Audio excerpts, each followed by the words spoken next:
মসজিদে কি এসি লাগানো বেদাত? মসজিদে এসি লাগানো বেদাত হবে কেন ভাই? বেদাতের সংজ্ঞা সম্পর্কে জানে এরকম কোনো মানুষ এই প্রশ্নই করতে পারেন না যে মসজিদে এসি লাগানো বেদাত কিনা।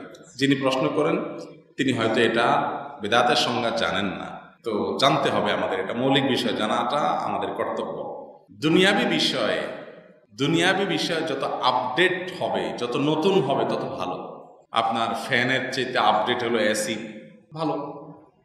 কিন্তু দিনের বিষয়ে যত অরিজিনের সাথে মিল থাকবে তত ভালো। বুঝতে পেরেছেন? দিনের ক্ষেত্রে নতুন কিছু আবিষ্কার সেটা দোষণীয়, কিন্তু দুনিয়ার ক্ষেত্রে নতুন কোনো আবিষ্কার দোষণীয় না, বরং প্রশংসনীয়। তো মসজিদে এসি দিলে আপনার ঠান্ডা হবে, শীতল পরিবেশ হবে, গরমের কষ্ট কম হবে, এটা দুনিয়াবি বিষয়। লাগাইছেন মসজিদে, কিন্তু বিষয়টা কি? দুনিয়াবি। তো এটা বেদাত হতে যাবে কেন? কথা কি বুঝাতে পারছি? বেদাত এর প্রবক্তা যারা, বিভিন্নভাবে যারা ঘুরে ফিরে বেদাত করে, এই লোকগুলো দেখবেন এই জাতীয় চালাকি কিছু কথা বলে। হ্যাঁ, তাহলে প্লেনে উঠা বেদাত, তাহলে বিমানে উঠা বেদাত, তাহলে ফ্যান চালানো বেদাত, মাইক লাগানো বেদাত। হ্যাঁ, এগুলো তারা বলে। আরে ভাই, দাঁত কোনটা আর বেদাত কোনটা এটা যদি আপনি না বুঝেন, খাবেন কেমনে?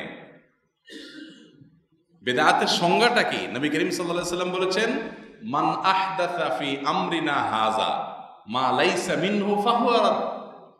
যে ব্যক্তি আমাদের এই কাজে, অর্থাৎ ধর্মের কাজে নতুন কিছু যুক্ত করবে, সেটা প্রত্যাখ্যানযোগ্য, সেটা হলো বেদাত।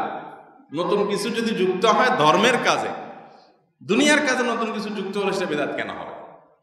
কথা কি বুঝাতে পারছি? অতএব মসজিদে সালামের বেদাত হবে কেন? মানে অনেক অসৎ মানুষ দেখা যায় যে আলেম ওলামাদের নামে বা বিভিন্ন মানুষের নামে না বলা কথাগুলোকে লিখে ছড়াই দিচ্ছে। হ্যাঁ, এই মানুষগুলো মধ্যে অনেকে এমন আছে এটাকে দিনের কাজ মনে করতেছে। মিথ্যা কথা, প্রতারণা কিভাবে দিনের কাজ হয়? যেই শিক্ষা, যে আদর্শ আপনাকে প্রতারণা করতে, কারণ না মিথ্যা কথা বলতে উৎসাহিত করছে, সেটা সুশিক্ষা নয়, সেটা সঠিক আদর্শ হতে পারে না। আপনি কোনো আলেমের অনুসরণ করেন, এজন্য আরেক আলেম বলেন নাই এমন কথাও তার নামে লিখে আপনি ছড়াইতেছেন। হ্যাঁ,